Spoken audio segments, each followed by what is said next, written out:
Golf খেলেন, তিনি গোল দেখে চিৎকার করেন, অন্যরা তার সাথে চিৎকার করে। তিনি এখানে ট্রেন্ডি, অন্যরা তাকে ফলো করেন। আরেকজন ছাত্র বা ছাত্রী, তিনি একেবারে কর্নারে থাকেন, নিবৃত্তে তার সময় কাটান। 10 বছর পরে you understand the difference, you see the difference. একজন এখন রাস্তায় দৌড়ায় একটা জবের জন্য, আরেকজন well establish in society in an envious position. অন্যরা তার দিকে তাকাতে গেলে তার মাথার টুপি পড়ে যায়, মানে ক্যাপ পড়ে যায়, এরকমভাবে তাকাতে। মাত্র 10 বছরের ব্যবধান। Knowledge creates makes this difference, এটা তৈরি করে। আলিয়াস্তাবিল্লাযিনা ইয়ালামুন ওয়াল্লাযিনা লা ইয়ালামুন। আল্লাহ তাআলা এই কথা বলেছেন কোরআনে। আল্লাহ সুবহানাহু ওয়া তাআলা তিনি মানুষকে জ্ঞানের মাধ্যমে যা দেন, অন্যের মাধ্যমে তা দেন না। ইউতিল হিকমাতা মান ইয়াশা ওয়া মান ইউতিল হিকমাতা ফাকাদ উতিয়া খায়রান কাসীরা।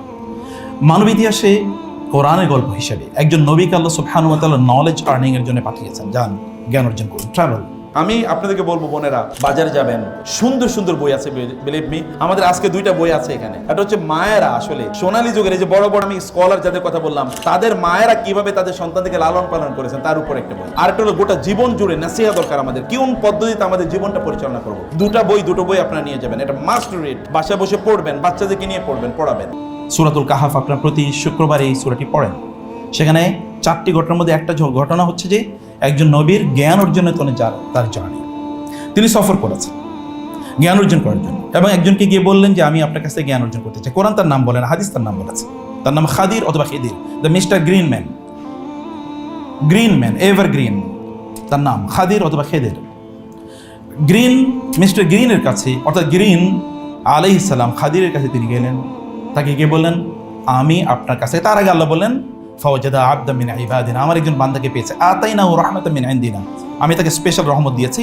এবার সেটার ম্যানিফেস্টেশন কি? ওয়া আতাইনাহু মিন লাদুন্না ইলমা, আমি তাকে স্পেশাল নলেজ দিয়েছি। So knowledge is the manifestation of the greatest favour and mercy of Allah সুবহানাহু ওয়া তাআলা আপন ইউ। আপনি যদি জ্ঞান অর্জন করেন, জ্ঞান পান, তার মানে আপনি আল্লাহর পক্ষ থেকে একটি স্পেশাল রহমতের মালিক হয়েছেন। এই রহমতটি দুনিয়ার, আখিরাতের বিষয়ে আমি আলোচনাই করছি না, এই দুনিয়ার জন্য। এটা ফিজিওলজি, এটা এ ফিজিক্যাল ওয়ার্ল্ড, এটা নট হিয়ার আফটারের কথা বলছি। সেখানে তো আছে, তিনি সেখানে কি জ্ঞান অর্জন করেছেন। এবং মুসলিম বিশ্ব, আজ আমরা হার্ভার্ড, অক্সফোর্ড অথবা MIT এগুলোর কথা আমরা বলি। আজ আমরা বিশ্বের বিভিন্ন দেশের কথা বলি, সেখানকার সিলিকন সিটি ইত্যাদি ইত্যাদি কথাবার্তা বলি। কিন্তু আপনি জানেন মানব ইতিহাসে জ্ঞান অর্জনের জন্য সর্বপ্রথম যে সিভিলাইজেশন অথবা যে এরা, সায়েন্টিফিক এরা তৈরি হয়েছে, এটা মুসলমানরা তৈরি করেছে। সায়েন্টিফিক এরা, যদি নলেজের ফাউন্ডেশনের কথা বলি, আমি যে নলেজের দিকে আপনাদেরকে ইঙ্গিত করছি, সে নলেজের ফাউন্ডেশন কথা যদি বলি, it was establish by the Muslims.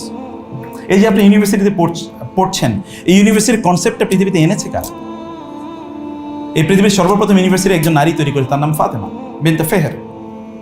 মরক্কোর ফেজ অঞ্চলে Kairouan university, she was a lady.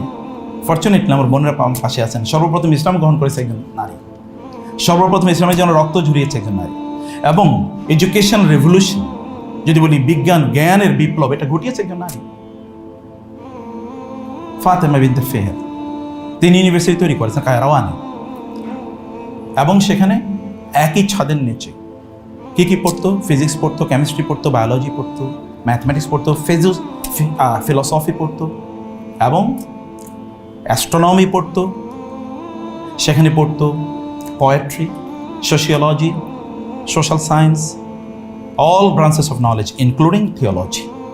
এগুলো সব কিছু একই ছাতার নিচে পড়তো। সেখানে ইবনে খালদুনের জন্ম হয়েছে, ইবনে সিনার জন্ম হয়েছে, একই ছাদের নিচে। মেডিসিন, সোশিওলজির ফাদার অ্যান্ড মেডিকেল সায়েন্সের ফাদার, দুই ফাদারের জন্ম একই ছাদের নিচে, একই ক্যাম্পাসে, একই নলেজ টাওয়ারে তাদের জন্ম এবং তাদের কাজ, তাদের ওয়ার্ক এরিয়া, সেটা মুসলিমরা করেছে। এমন একটা সময় যখন ইউরোপ অথবা আমেরিকা, তখন ওয়াজ নট স্টিল ডিসকভার্ড, তখন ইউরোপের লোকেরা তারা চিনতো না, জানতো না। এই যে আপনি ইউনিভার্সিটিতে এসছেন না, ইউনিভার্সিটির কনসেপ্টে মুসলমানদের দেয়া। এখনও দেখবেন মুসলমানদের ছোটো ছোটো প্রতিষ্ঠানগুলোর নাম জামেয়া, জামেয়া মানে ইউনিভার্সিটি। দেখবেন এই ছোটো জামেয়া, ওই যে ছোট্ট একটা মাদ্রাসা, এটার নামও জামেয়া। এই কনসেপ্টে মুসলমানদের, আইডিয়াটাই মুসলমানদের, universal knowledge is to be universally shared, dispersed, disseminated, জ্ঞানকে একেবারে আবদ্ধ করে না রাখা, বরং এটা ছড়িয়ে দেওয়া। নাদ্দারাল্লাহু আবদান ফারুব্বা হামিলু ফাকিহিন ইলা গায়রি ফাকিহিন ওয়া রুব্বা হামিলু ফাকিহিন ইলা মান হুয়া আফকাহু। রাসূল সাল্লাল্লাহু আলাইহি ওয়াসাল্লাম বলেছেন, বাল্লিগু আন্নী ওয়ালাউ আয়া। Knowledge is to be shared, spread. এটা কনফাইন্ড করা যায় না, এটা ছড়িয়ে দিতে হয়। তুমি যে নলেজটা ছড়িয়ে দেবে, তুমি যার কাছে ছড়িয়ে দেবে, তিনি তোমার কাছ থেকে অনেক বেশি জানবেন, হতেও পারে। And that happened really in the history of Islam. যখন ইউনিভার্সিটি, যে আপনারা দেখেন ইউনিভার্সিটিতে যে ডিগ্রি গ্রান্টিং ইউনিভার্সিটি, যেখানে ডিগ্রি নেওয়া হবে, সনদ নেওয়া হবে, সার্টিফিকেট। এই সনদ, সার্টিফিকেট শব্দটাই মুসলমানদের সনদ থেকে এসছে। এই সার্টিফিকেশন এটা এসছে কোথেকে? এটা মুসলমানরা বলেছে সার্টিফিকেট লাগবে, আদারওয়াইজ দেখেন না সনদের ইস্যু। আমরা কোনো হাদিসই তো গ্রহণ করি না যদি সনদ না থাকে। কোরআন আয়াতও কিন্তু তেলাওয়াত আপনি নিতে পারবেন উইদাউট সনদ। আমরা যে তেলাওয়াত সেটা কিন্তু সনদের মাধ্যমে, স্ট্রং সনদ আছে। আমরা হয়তো ওই সনদ নিয়ে আলোচনা করি না। সনদ ছাড়া কোনো জ্ঞানই নেই, সনদের মাধ্যমে সেই জ্ঞান এসছে। সার্টিফিকেশন এবং ডিগ্রি দেওয়া হবে। আচ্ছা, আপনারা কখনো চিন্তা করেছেন ইউনিভার্সিটিতে ভর্তি হলে ওরিয়েন্টেশন প্রোগ্রাম কেন করতে হয়? ওরিয়েন্টেশন মানে কি? আপনারা জানেন ইংরেজি দুটো শব্দ আছে, অক্সিডেন্ট অ্যান্ড ওরিয়েন্ট। অক্সিডেন্ট মানে হচ্ছে কি? পশ্চিম। ওরিয়েন্ট মানে হচ্ছে পূর্ব। তো what is the meaning of orientation? Introduction to the orient, পূর্ব সম্পর্কে ধারণা। And you know that predominantly west and east.